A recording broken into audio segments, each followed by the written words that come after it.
You ask Tiger to calculate. This deals with linear inequalities with one unknown.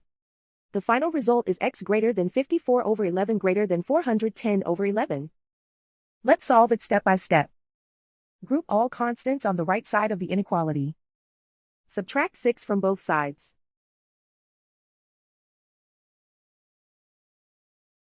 Group like terms.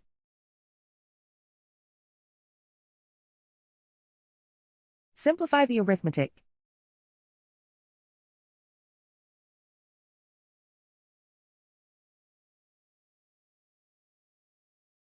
Isolate the x. Divide both sides by 11.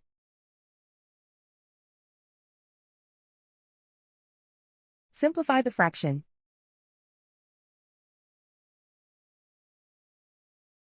Plot the solution on a coordinate grid.